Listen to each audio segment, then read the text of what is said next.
It's 2:17 a.m. in the quiet suburbs of Seattle, Washington, and the silence shatters like glass as my 7-year-old daughter, Lily, bursts into my room, her tiny frame trembling, her voice a desperate whisper that cuts straight through the dark. "Mommy, we have to leave, now," she cries, clutching my arm with a grip that feels way too strong for a kid her size. My heart slams against my ribs as I sit up, the faint glow of the digital clock on my nightstand casting eerie shadows across her wide, terrified eyes. Outside, the wind howls, but it's the distant wail of sirens, barely audible yet growing closer, that sends a chill racing down my spine. Just hours ago, at 6 p.m. Pacific Time, my husband Mark kissed me goodbye, his suitcase rolling out the door for a supposed business trip to Chicago. His flight took off at 7:30 p.m., or so the airline email confirmed. But now, as Lily tugs at me, her words echo with a weight I can't ignore. "Daddy said the bad men are coming."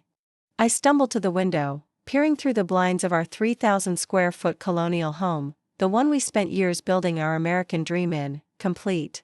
With a white picket fence and a swing set in the backyard. The street is empty, but my phone buzzes on the nightstand with a text from an unknown number. "He's not who you think. Run now." My breath catches. Who sent this? Is it a prank or something worse? I glance at the spot where Mark's gold wedding ring usually sits, a 10-year tradition he never breaks, but it's gone, replaced by a crumpled note I hadn't noticed before. My hands shake as I unfold it, the scrawled handwriting unmistakably his, "Get out tonight." "I'm sorry." Sorry for what?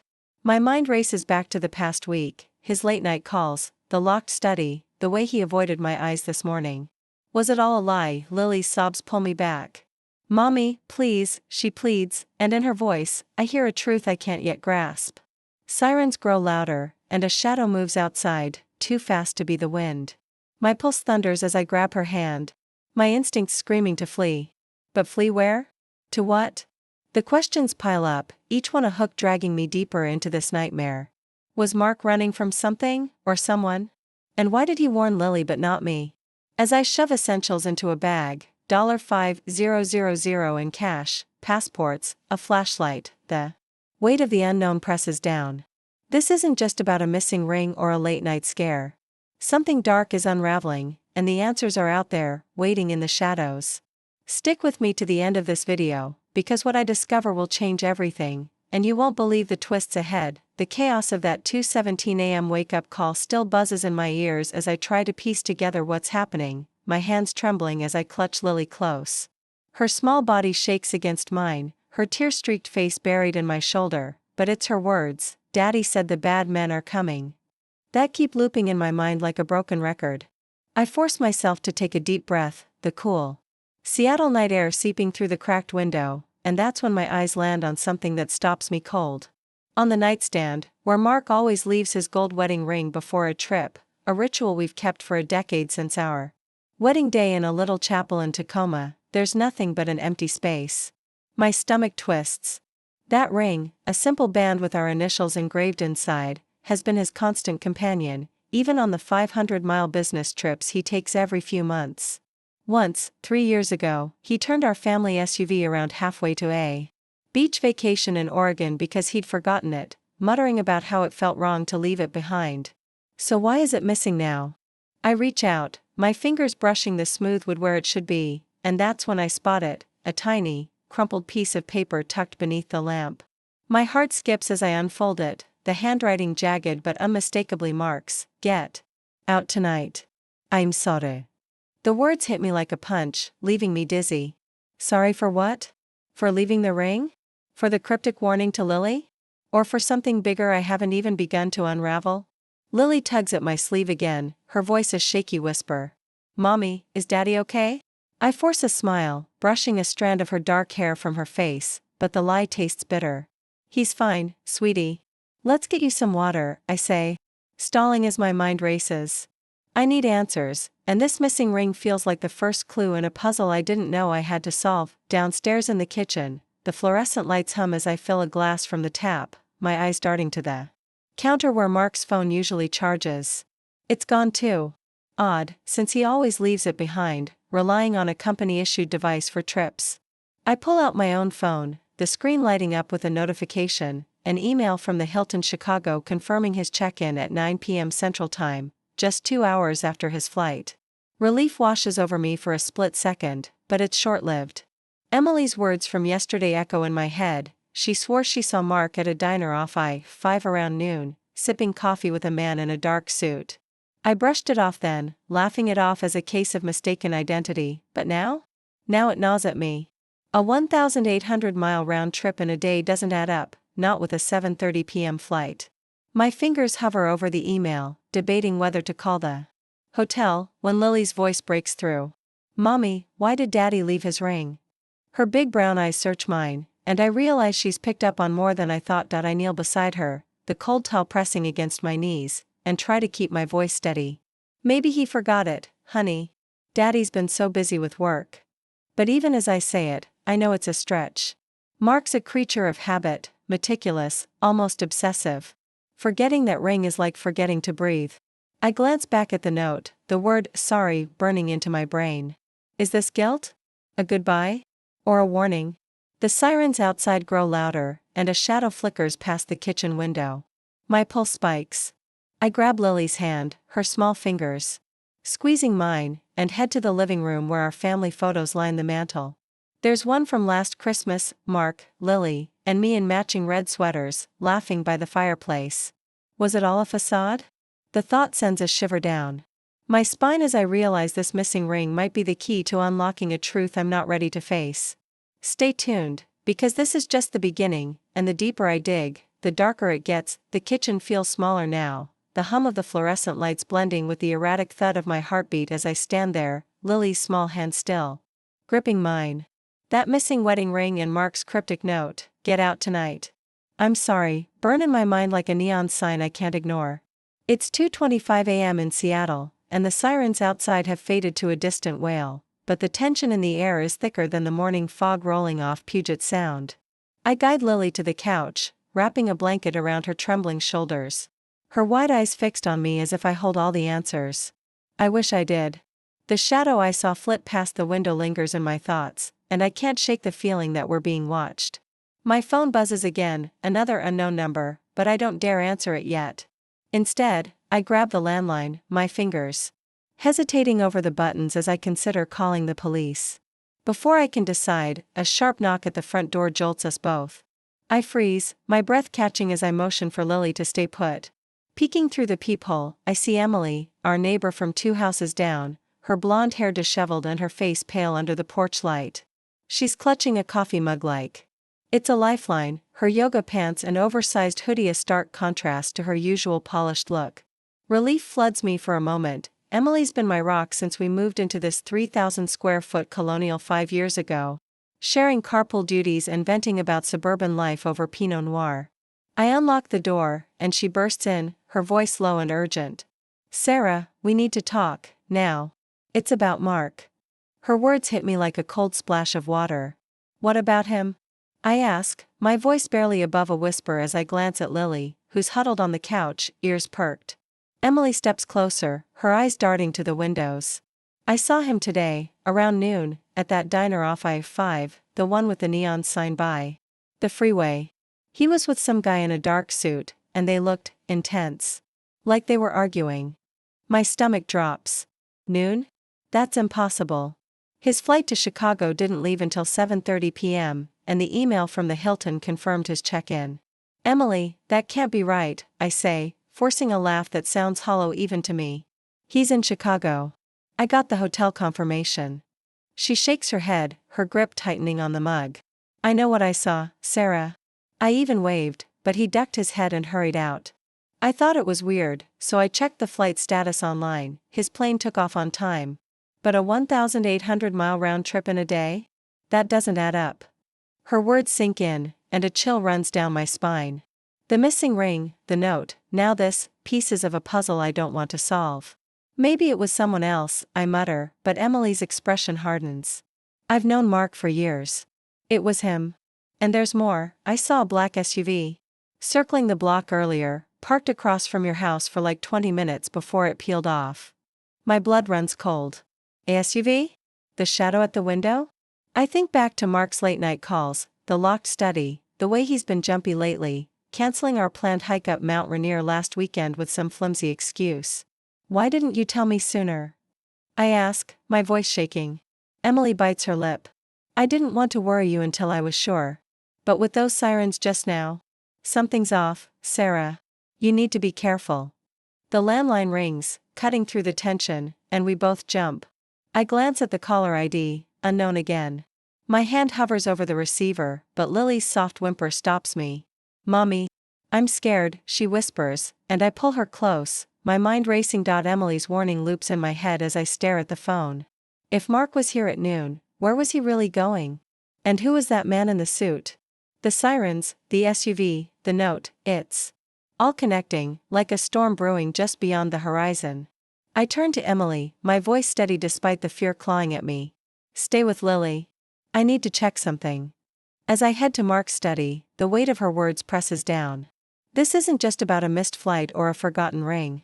Something dark is closing in, and the truth might be hiding in the shadows of our perfect suburban life. Stick with me, things are about to get a lot worse before they get better. It's 3:12 a.m. now, the clock on the microwave glowing faintly. In our Seattle kitchen as I stand frozen, Emily's warning about Mark still echoing in my head. The landline's unanswered ring has stopped, leaving a heavy silence that presses against my chest. Lily huddles on the couch, her blanket pulled tight around her small frame, while Emily paces near the window, peering out at the dark street. My mind is a whirlwind. Mark's missing wedding ring, that cryptic note, the black SUV Emily saw, and now her claim of spotting him at a diner off I-5 at noon. It doesn't add up, and the knot in my stomach tightens with every passing second. I need to get to Mark's study, to dig into whatever he's been hiding, but before I can move, Lily's voice cuts through the quiet like a knife. Mommy, please, we have to go. She whispers, her tone so urgent it stops me mid-step. I turn to her, my heart lurching as I see the terror in her big brown eyes, glistening with unshed tears. She slides off the couch, her bare feet padding across the hardwood floor, and grabs my hand with a strength that surprises me. We can't stay here, she insists, her voice trembling but firm. I drop to my knees, bringing myself to her level, the cold towel biting into my skin. Sweetie, what's wrong? Why do you keep saying that? I ask, trying to keep my voice steady, though my pulse is racing. Inside are dozens of PDF files, shipping manifests, customs declarations, invoices for companies I've never heard of, all tied to a network spanning from Seattle to Miami. My eyes widen as I recognize terms like counterfeit goods and diplomatic shipments. This isn't logistics consulting, this is smuggling, big time. Before I can process it, I notice a security camera app icon on the desktop, one Mark installed last year, claiming it was for our safety. I open it, scrolling through the footage from today. The backyard feed shows our swing set, the dog next door barking, but then, a 2-hour gap starting at 1 p.m. The deletion isn't random. Someone scrubbed it clean. My pulse races. Was that when the SUV was here? Or when Mark met that man Emily saw? I glance at Lily, her face pale but resolute. Mommy, Daddy said they're watching us, she whispers, and I nod, the truth sinking in. Mark's been living a double life, and we're caught in the crossfire. The sirens from earlier, the shadow, the money, it all fits. I grab the bag, shoving the laptop and phone inside, my mind spinning with what to do next. This isn't just about running anymore, it's about surviving. Stay with me, the deeper we go, the more dangerous this gets, and the end will leave you speechless. It's 3:45 a.m. on Friday, June 27, 2025, and the weight of that blue duffel bag cuts into my shoulder as I stand in Mark's study, the dim glow of his laptop screen casting long shadows across the room. My heart hammers in my chest, the evidence of his double life, $10,000 in cash, fake passports, that burner phone with its chilling text, spilling out of the bag like a Pandora's box I can't close. Lily clings to my side, her small hand trembling in mine, while Emily hovers near the door, her eyes darting to the windows. The 2-hour gap in the security footage, the smuggling manifests labeled Shadow Ops, the shadow I saw outside, it's all converging into a nightmare I can't wake up from. The sirens from earlier have faded, but the threat feels closer than ever. We can't stay here. Not in this 3,000 square foot house we built with dreams, not with bad men watching, as Lily puts it. We have to run. I sling the bag over my shoulder, its 30-pound heft a stark reminder of the danger we're in, and grab Lily's hand. We're leaving, sweetie, I whisper, my voice steady despite the panic clawing at me. Grab your favorite teddy, quickly. She nods, darting to her room as I turn to Emily. Come with us, I urge, but she shakes her head, her face pale. I'll hold them off if they come. Call me when you're safe. Her bravery stuns me, but there's no time to argue. I rush to the garage, where our silver SUV waits, its tank full from Mark's last errand. I toss the bag in the back, buckle Lily into her booster seat, and peel out of the driveway, the garage door rumbling shut behind us. My plan is hazy, born of instinct more than strategy. Mark's note said to go, and Lily mentioned the bag, but no destination. I head south, away from Seattle's city lights, aiming for my late mother's cabin in Oregon, a 300-mile drive that feels like a lifeline. The clock ticks to 4 a.m. As I merge onto I-5, the highway empty save for the occasional trucker's headlights. I keep the speed at 65 miles per hour, my eyes flicking to the rearview mirror, half expecting that black SUV to appear. Lily's quiet in the back, clutching her teddy, her voice breaking the silence. Mommy, are the bad men following us? I force a smile into the mirror. No, honey. We're safe. How about some music? I flip on the radio, landing on a soft country tune, but it does little to ease the tension. At a gas station 50 miles out, I pull over, my hands shaking as I fill the tank. The night is still, the neon sign buzzing overhead, when a man in a worn baseball cap approaches from the next pump. Average height, nondescript, until his eyes lock on mine with an intensity that makes my skin crawl. Excuse me, he mutters, brushing past, his voice low. You're being watched. Keep moving. Before I can respond, he's gone, sliding into a silver sedan that vanishes into the dark. My breath hitches as I check my phone, a new email.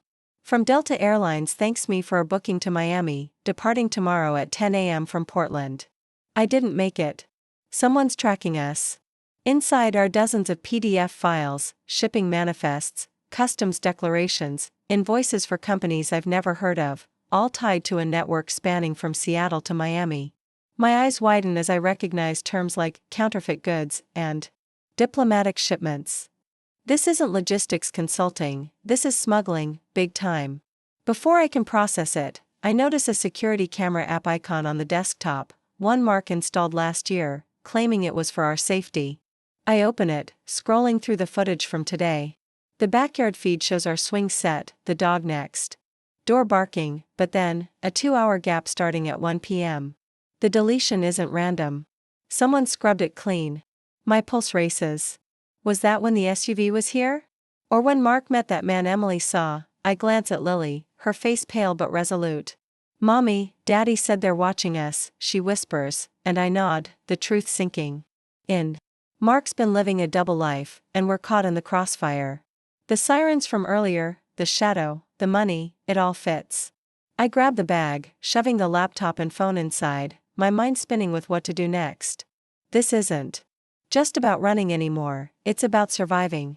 Stay with me, the deeper we go, the more dangerous this gets, and the end will leave you speechless. It's 3:45 a.m. on Friday, June 27, 2025, and the weight of that blue duffel bag cuts into my shoulder as I stand in Mark's study, the dim glow of his laptop screen casting long shadows across the room. My heart hammers in my chest, the evidence of his double life, $10,000 in cash, fake passports, that burner phone with its chilling text, spilling out of the bag like a Pandora's box I can't close. Lily clings to my side, her small hand trembling in mine, while Emily hovers near the door, her eyes darting to the windows. The 2-hour gap in the security footage, the smuggling manifests labeled Shadow Ops, the shadow I saw outside, it's all converging into a nightmare I can't wake up from. The sirens from earlier have faded, but the threat feels closer than ever. We can't stay here.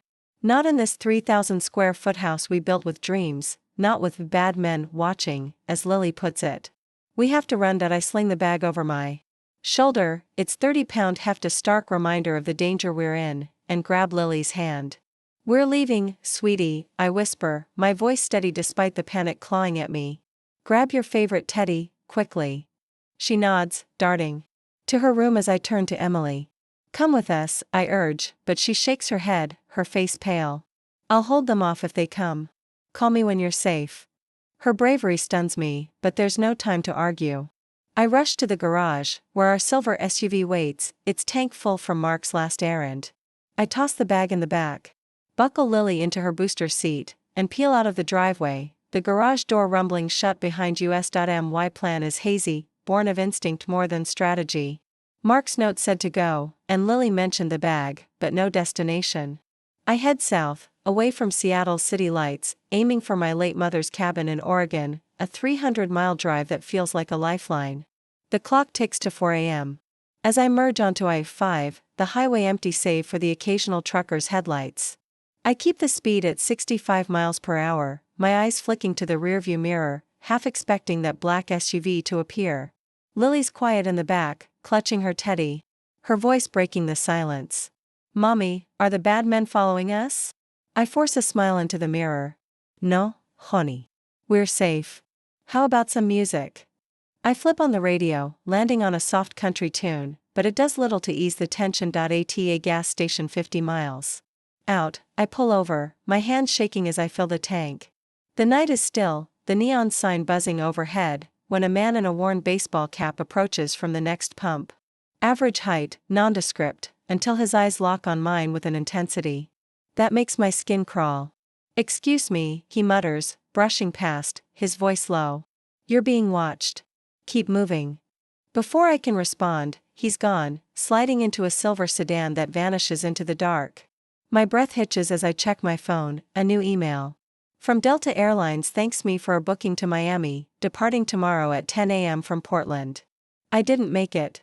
Someone's tracking us. I climb back into the SUV, locking the doors, my mind racing. The cabin in Oregon is our best shot, isolated, off the grid, a place Mark never liked but Mom left me after she passed 5 years ago. I take back roads, avoiding the interstate. The odometer creeping up as dawn threatens. Lily's head nods against her seat, exhaustion winning over fear. But I stay alert, the bag beside me a constant reminder of what's at stake. This isn't just an escape, it's a fight for our lives. Stick with me, the road ahead is treacherous, and the truth is waiting at the end. It's 7:32 a.m. on Friday, June 27, 2025, and the first rays of dawn are breaking over the horizon as I pull our silver SUV onto the gravel drive of my late mother's cabin in Oregon. The 300-mile trek from Seattle feels like it's aged me a decade, my hands cramped from gripping the steering wheel, my eyes burning from scanning every rearview mirror for that black SUV. Lily stirs in the back seat, her teddy bear slipping from her grasp as she rubs sleep from her eyes. The cabin looms ahead, a weathered 1,200 square foot retreat nestled against a pine forest, its chipped paint and sagging porch a stark contrast to the pristine life we left behind. My mother left it to me 5 years ago, and though Mark always pushed to sell it, something told me to keep it. Now, it's our sanctuary, or so I hoped. I grab the blue duffel bag, its 30-pound weight a constant reminder of the danger we've fled, and help Lily out of the car. The air smells of pine and damp earth, a welcome change from the tension-filled silence of the drive. We step inside, the creak of the floorboards echoing in the empty space, 2 bedrooms, a tiny kitchen, and a stone fireplace that hasn't seen a fire in years. I set the bag down, unzipping it to check the contents, the cash, the fake passports, the burner phone with its ominous text. My hands tremble as I power it on again, hoping for a clue, but the screen stays blank. Lily explores the living room. Her footsteps light, when a sharp knock at the door freezes us both. I peek through the window, my pulse spiking, and see a man standing on the porch, mid-40s, lean, with a 5 o'clock shadow and a leather jacket that screams road weary. He raises his hands, showing he's unarmed, and calls out, "Sarah Walker? I'm Tom Carter. I worked with Mark. You're in danger." My breath catches. Danger? I crack the door, keeping the chain on, the fireplace poker from the living room clutched behind my back. "How did you find us?" I demand, my voice tight. Tom meets my gaze, his expression grim. "Mark mentioned this place once, called it your escape hatch. I took a chance. Can I come in? It's not safe out here." Every instinct screams to slam the door, but the memory of that deleted security footage and the gas station warning overrides my fear. I check on Lily, who's peering from the hallway, then unchain the door, poker still in hand. Tom steps inside, keeping his distance, and sits at the kitchen table only when I nod. "Your husband isn't who you think," he begins, his voice low. "For the last 3 years, he's been smuggling high-end counterfeit goods, watches, handbags, electronics, hidden in diplomatic shipments. It's tied to a cartel out of Miami." My knees weaken. Cartel? I think of the Shadow Ops folder, the invoices. "That's insane," I whisper, but Tom pulls out a phone, a cheap burner like Mark's, and slides it across the table. "Check the messages." This is his second phone. He dropped it during a meet with a cartel enforcer named Victor last week. I scroll through, my stomach churning at the coded texts, references to shipments and 6 figures, and a photo of our Seattle house, timestamped yesterday. "Why are you showing me this?" I ask, my voice barely audible. Tom leans forward, his eyes serious. "Mark's put your name on some of this, storage units, accounts. If it blows up, you're on the hook. And it's blowing up. An accountant they used vanished, and the feds are sniffing around." My mind races back to Lily's warning, and I nod. "She said Mark told her to get us out." Before Tom can respond, my phone buzzes, Emily's name on the screen. I step onto the porch, closing the door behind me. "Sarah, thank God," she says, her voice shaky. "I didn't know how to tell you, I've been sleeping with Mark. It started at last year's neighborhood barbecue, but I ended it when I found out about the smuggling. He asked me to forge your signature on storage papers, and I overheard him on a call about moving product through customs." The world tilts. "Emily? My best friend? You saw him yesterday, didn't you?" I ask, my voice breaking. "Yes," she admits. "At the diner, with that guy. I'm so sorry." I end the call, my hands shaking, the betrayal cutting deeper than I thought possible. Back inside, Tom watches me, and I realize, this is just the beginning.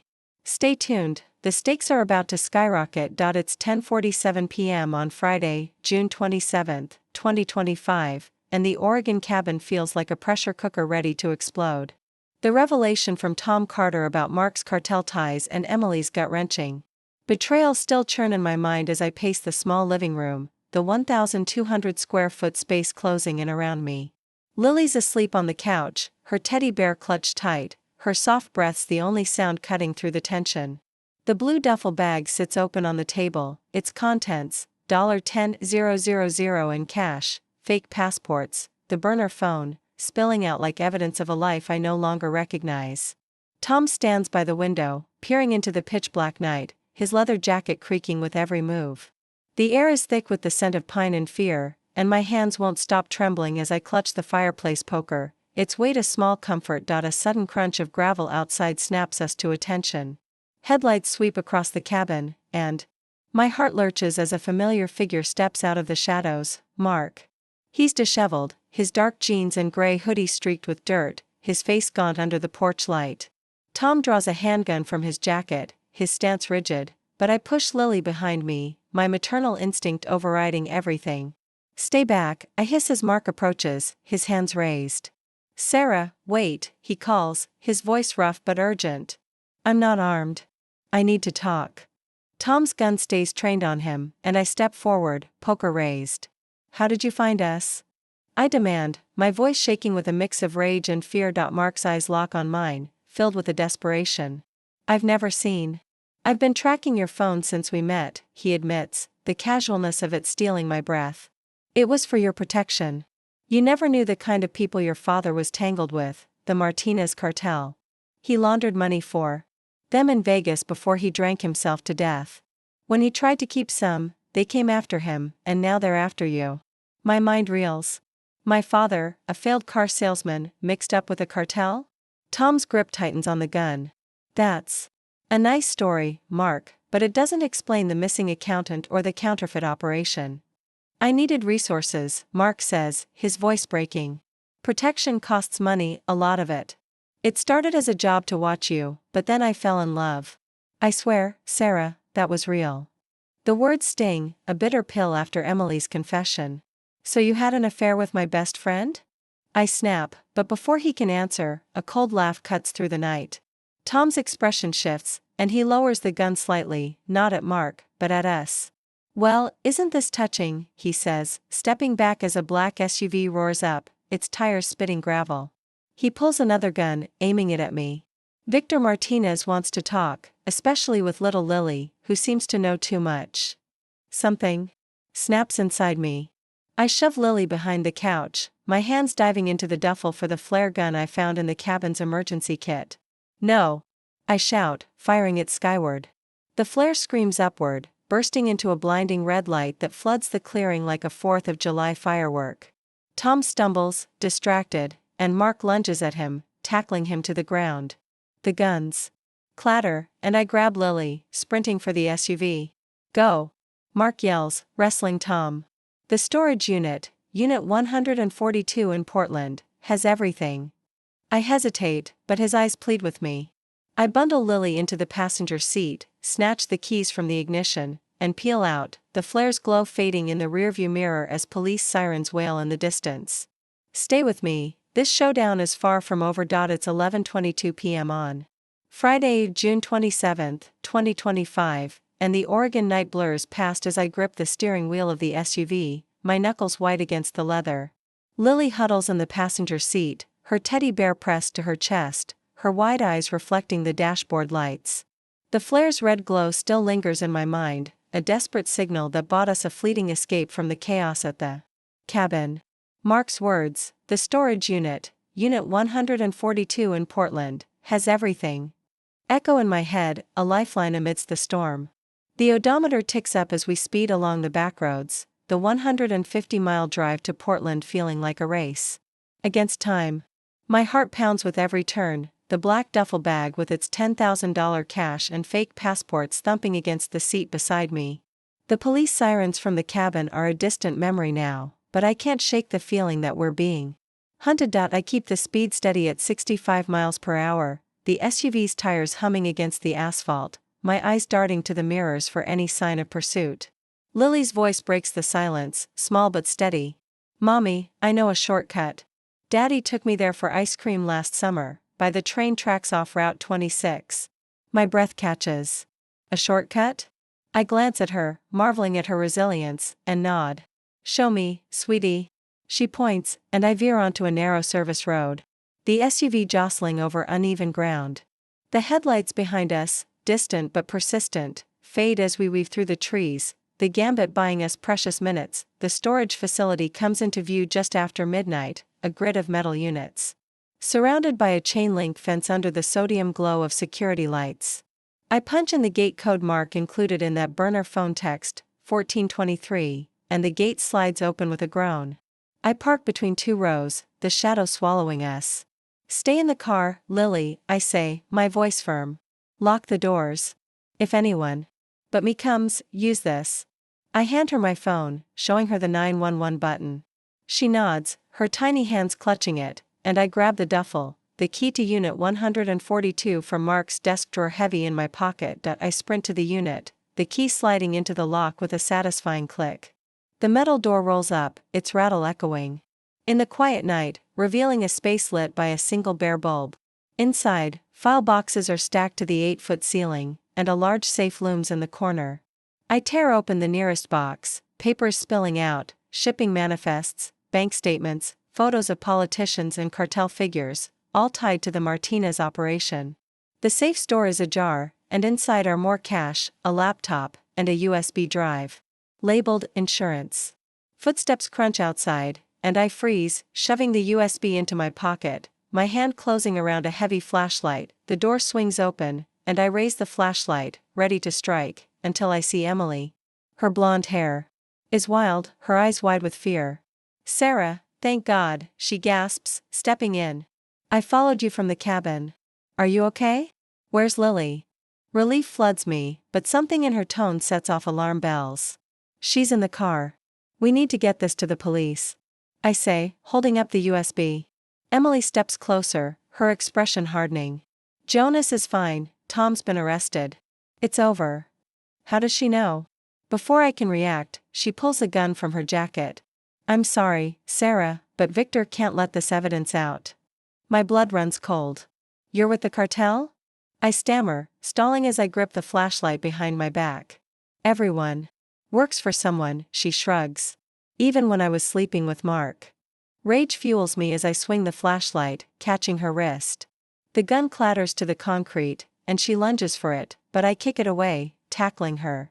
We grapple amid the boxes, papers flying, her strength surprising for her 5 feet 4 inches frame. With a desperate shove, I send her crashing into a metal shelf. It topples, pinning her beneath, her muffled shouts fading as I grab the gun, slam the door, and lock it with a padlock. I race back to the car, where Lily's called 911, tears streaming as she hugs me. You did perfect, sweetie, I whisper, the USB heavy in my pocket. Justice is close, stay with me for the final act. It's 10:15 a.m. on Tuesday, October 14, 2025, and the crisp autumn air bites at my cheeks as I step onto the cold stone steps of the Portland courthouse. The past 3 months have been a blur of depositions, evidence reviews, and sleepless nights, but today, it's over. The USB drive I wrested from Emily's grasp back at that storage unit has unraveled the Martinez cartel's counterfeit empire, and my testimony sealed the deal. My boots echo on the steps as I adjust the scarf around my neck, the 1,200-mile journey from Seattle to here feeling like a lifetime ago. Lily walks beside me, her small hand in mine, her 7-year-old frame bundled in a red coat that matches the falling leaves. She's quiet, but her eyes shine with a strength that humbles me. Detective Hallstrom waits at the bottom, his salt and pepper hair catching the sunlight, his crisp button-down a far cry from the chaos of that Oregon night. The investigation catapulted him from a local cop to a federal task force liaison, and he flashes a rare smile. Ms. Walker, he says, nodding, my maiden name, reclaimed the day the divorce papers were finalized. It's over. Mark's getting 7 years with time served, thanks to his cooperation against Victor Martinez. Emily's facing conspiracy and attempted murder charges. You're cleared. The weight lifts off my shoulders, a burden I didn't know I was carrying until now. Thank you, I manage, my voice thick with emotion. We walk toward the parking lot, Hallstrom falling into step beside me. The cartel probes expanded to 5 states, he adds. Mark's testimony was gold, nailed Victor and his lieutenants. Philip Taylor, that missing accountant, is in protective custody in Arizona. He'll get a new identity once the trials wrap. I glance at Lily, who's kicking a pebble, and ask, what's next for us? Hallstrom's expression softens. A fresh start, I hope. Where are you headed? I smile, feeling lighter than I have in months. We're moving. Sold the house in Seattle and the cabin, too many memories. Somewhere new, but that's our secret. Privacy feels like a luxury after everything, and Hallstrom nods, understanding. Take care of yourself, Ms. Walker, and that remarkable daughter of yours. I intend to, I reply, squeezing Lily's hand. As we drive past Emily's old place in Seattle later that week, the sold sign gleams in the yard, a cheerful banner over a house that held so much deceit. I pull into our former driveway, the 3,000 square foot colonial now a hollow shell, its walls stripped of our photos. Most of our belongings are in storage, but I kept a few things, Mark's clothes, our wedding album, that missing ring, in a box for his lawyer. My phone rings, a temporary number I've used since ditching the old one. It's Mark, his voice tinny from the prison line in Oregon.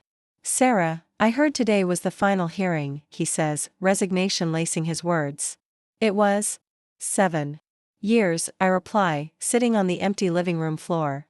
A long pause stretches between us, filled with unspoken questions. How's Lily? He asks finally. She's doing better. Therapy's helping. She's strong, like her mom, I say, a bittersweet edge to my voice. Sarah, I know you won't believe me, but not everything was a lie. What I felt for you, for Lily, that was real. I close my eyes, thinking of our barbecues, her first bike ride. Was there truth beneath the deception? Goodbye, Mark, I whisper, ending the call. Later, I pick Lily up from her new school in California, her face lighting up as she runs to me with a gold star drawing, us, a dog, and our new 1,200 square foot beach house. A puppy named Max? I tease. She nods, certain. As we drive to the coast, the salty air fills me with hope. This is our new beginning, stay with me for the lesson ahead. It's 2:45 p.m. on Saturday, October 18, 2025, and the California sun warms the porch of our new 1,200 square foot beach house, its pale blue exterior a stark contrast to the chaos we've left behind. The Pacific Ocean stretches out beyond the dunes, its rhythmic waves a soothing backdrop as Lily and I unpack the last of the moving boxes. It's been a month since the courthouse steps in Portland, and the weight of Mark's 7-year sentence, Emily's betrayal, and the cartel's downfall has finally started to lift. Lily's laughter fills the air as she chases seagulls across the sand, her red coat swapped for a light jacket, her resilience a beacon of hope. I smile, setting down a framed photo of us from happier days, before the lies, when a sharp knock at the door jolts me back to reality. I freeze, my heart skipping as I cross the living room, the hardwood creaking under my feet. Peering through the peephole, I see no one, just an unmarked package leaning against the doorframe. My breath catches. We've been careful, new phone numbers, a P.O. box for mail, a 3,000-mile move from Seattle to this coastal hideaway. I open the door cautiously, the salty breeze tugging at my hair, and bring the package inside. It's lightweight, about the size of a shoebox, with no return address, just my name, Sarah Walker, scrawled in unfamiliar handwriting. Lily bounds in, curiosity lighting her face. "What's that, Mommy?" she asks, and I force a smile. "Just something to check out. Go play with your shells." I set it on the kitchen counter, my hands trembling as I slice open the tape with a butter knife. Inside, nestled on a bed of crumpled newspaper, is a single silver coin, about 2 inches across, etched with a stylized M and a skull on one side. My stomach drops. The Martinez cartel. Beneath it, a folded note reads, "We're not done." No signature, no explanation, just those 3 words that send a shiver down my spine. I drop the coin like it's burned me, my mind racing back to that night in Oregon, the flare gun, Tom's betrayal. The Fed said Victor Martinez was in custody, his operation dismantled across 5 states. So who sent this? A remnant?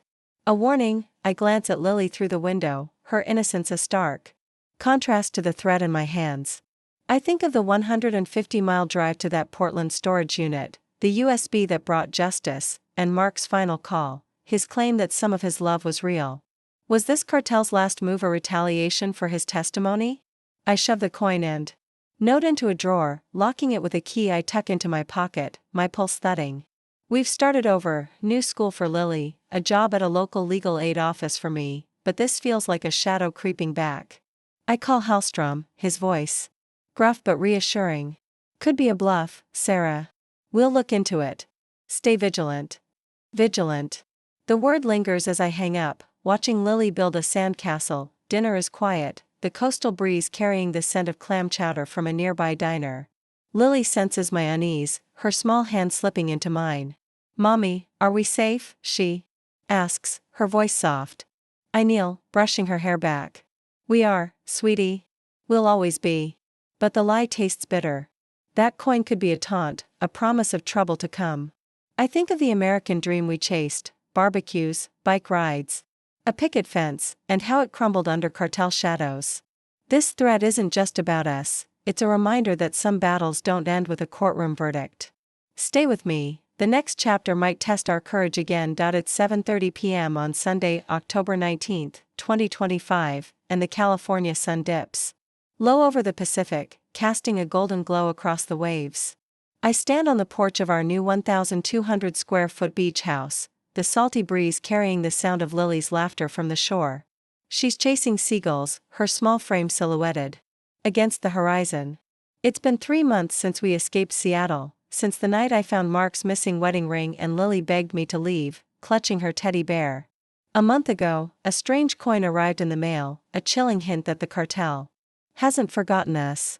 But as I watch my daughter now, I realize surviving meant facing the truth, not running from it. Back then, I was blindsided. My husband's double life, his ties to the cartel, and the betrayal of my best friend, Emily, it was a reality I never saw coming. That missing ring was the first crack in the facade of our perfect suburban life. It started with Lily's plea, her child's instinct piercing through the lies I'd ignored. Leaving that night, with $10,000 in cash and fake passports stuffed in a backpack, was the hardest choice I'd ever made. The fear was suffocating, every headlight in the rearview mirror felt like a threat. But it was also the moment I took back control. The truth hurt. Mark's deception and Emily's duplicity carved wounds that still ache. Yet, that pain set me free. It shattered the life built on lies and forced me to find strength I didn't know I had. Protecting Lily became my anchor. Starting over in this coastal town, with its crashing waves and endless skies, wasn't easy. New identities, new routines, new fears. But each step forward proved I could rebuild. Standing here, the ocean stretching out before me, I've learned something vital. The hardest truths are the ones that liberate us. If your gut's screaming that something's off, don't ignore it. Trust yourself, even when the path ahead looks dark. I missed the red flags, Mark's late nights, Emily's evasions, but I won't again. The truth gave me power, not just to survive, but to thrive. Lily runs back, cheeks flushed, sand clinging to her feet. Mom, look, she yells, holding up a seashell. I smile, knowing we're not just hiding anymore, we're living. If you're facing your own shadows, listen to that inner voice. The truth doesn't just set you free, it hands you the reins to a life worth living. For us, this chapter ends with hope, the Pacific whispering promises of tomorrow.